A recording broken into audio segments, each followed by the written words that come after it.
હપ્તા ખાઈ થોડાક દિવસ બધા મીડિયાવાળાને બધા વિડીયા ઉતારે, પછી થોડાક દિવસ પછી બધું શાંત થઈ જાય. એ લોકો હપ્તા ખાઈ લે એટલે પછી પૂરું થઈ જાય, આ બધું બેસી જાય. પણ આ વ્યસને એનું આ મોત ગુજારી દીધું. એની ઉંમર હશે છતાંય આ વ્યસનમાં વયો ગયો ને અમારો દીકરો. અમારા ઘરોમાં બીજા કોઈ પીતા નહોતા. ના તો પાર્ટીમાં ગયો ને એ ખબર નથી કે આ પીને આવ્યો છે. જઈ એને એવું થયું તો તાવ આવ્યો તો એને બે દવા લેવા લઈ ગયા. દવા લેવા લઈ ગયા તો તાવ ઉતરો નહીં. તો બીજે દી આવી રીતનો લઈને જતા હતા તો અધવચારે રહ્યું, કાંઈ ના આવે. અમારો મોહ વયો ગયો. અમને બહુ દુઃખ થાય છે. તો મારું કહેવાનું એ જ થાય છે કે જે પ્રતિબંધ કરો કે મકાન ચણવું હોય તો આપણે પાયો ગાળવો જ પડે. તો જ્યાં હડા થતા હોય, જ્યાં વેચાતો હોય એ પહેલાં તો એ જ બંધ કરવું જોઈએ. તો આ બંધ થઈ જાય વ્યસન. હપ્તા ખાય છે બધા, 5 દી કરશે એટલે પછી ક્યાંય બેસી જશે, બધું દાબી દેશે. પછી ઘણું માએ ના પાડી પણ માનવું કંઈ માનવા ઊભો ના રહે. ભાઈ કરતાં ભાઈબંધ વિશેષ વાલા હોય છે અત્યારના જુવાનિયાને. કે આવા પોલીસવાળા હું ઊંઘી ગયા છે બધા, સરકાર ઊંઘી ગઈ છે બધી. જેમ હોય બાળાને લગ્ન થઈ ગયેલા હોય તો એ બેનને શું સમજવાનું? નાના છોકરા મૂકીને આવા જુવાનિયા વયા જાય તો એની તો શું કોઈ હાલત કેવી થાય? અમારી હાલત થઈ એવી હાલત એની થાય. આ રક્ષાબંધનનો તહેવાર આવે, બેનનું ને શું આધાર? બેનું ક્યાં ગોતવા જાય ભાઈ?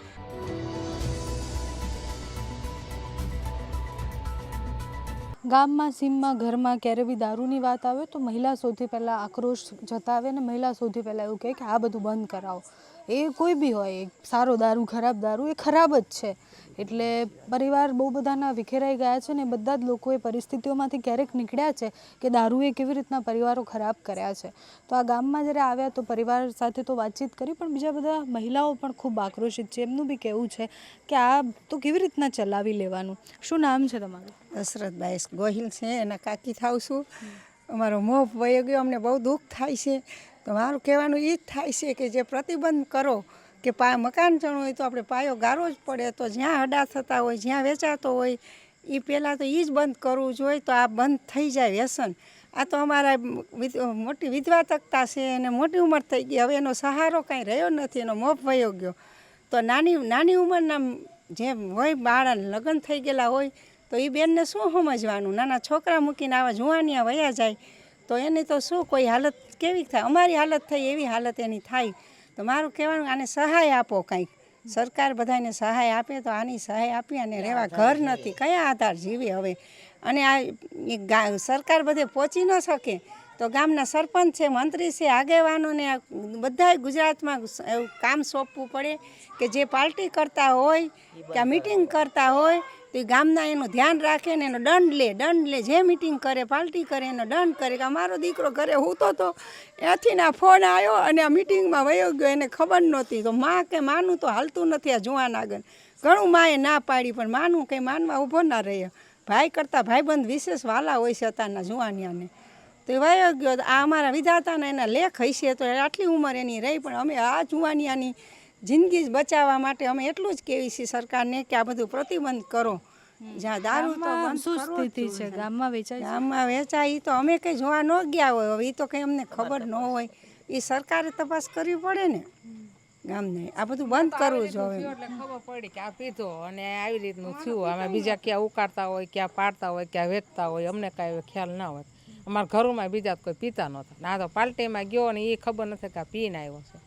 જઈ એને એવું થયું તો તાવ આવ્યો તો એને બે દવા લેવા લઈ ગયા. દવા લેવા લઈ ગયા તો તાવ ઉતરો નહીં. તો બીજે દી આવી રીતનો લઈને જતા હતા તો અધવચારે રહ્યું, કાંઈ ના આવે.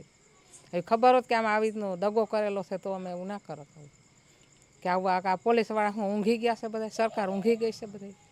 આ સરકારને કાંઈક તો હપ્તા ખાય છે બધા, 5 દી કરશે એટલે પછી ક્યાંય બેસી જશે, બધું દાબી દેશે. પછી આધાર હાવ વયો ગયો નથી, મકાન નહીં, કાંઈ હાવ બાઈને ઘર બીજો બાળક હોય તો એમ થાય કે એને બીજો દીકરો છે. હવે દીકરો એક જ હતો, એ દીકરા ઉપર આધાર હતો એને માનો.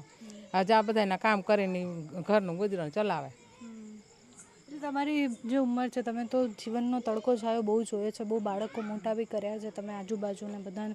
તો દારૂ એક એવું દૂષણ છે કે જે બધાનો પરિવાર, એટલે આ ઘટના જ નહીં ખાલી એમને બી દારૂ વેચાતો હોય તો એ તો ઘરના તો પહેલાં ના જ પાડે ને કે એ તો દૂષણ છે. દૂષણ છે, સાચી વાત છે.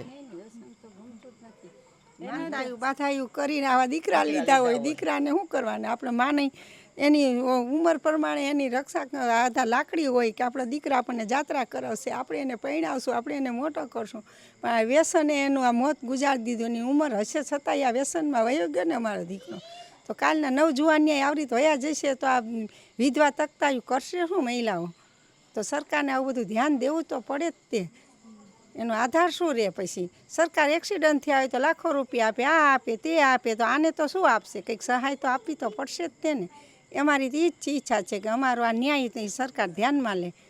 બીજું તો અમે એને પાછો તો લાવી એકવાર જ નથી ને, ગમે તેમ કરશું તોય. આ રક્ષાબંધનનો તહેવાર આવે, બેનુંને શું આધાર? બેનું ક્યાં ગોતવા જાય? ભાઈ ન હોય તો માનતા રાખીને ભાઈ લીધો. તારા આ હાથે કરીને ભાઈએ મોત ઘુમાયું ને, કે આ સરકાર આવો બંધો નથી કરી શકતી તારે ને. સરકારે ધ્યાન દેવું. સરકારને ખબર તો હોય જ તે ને કે દારૂ વેચાય છે એમ.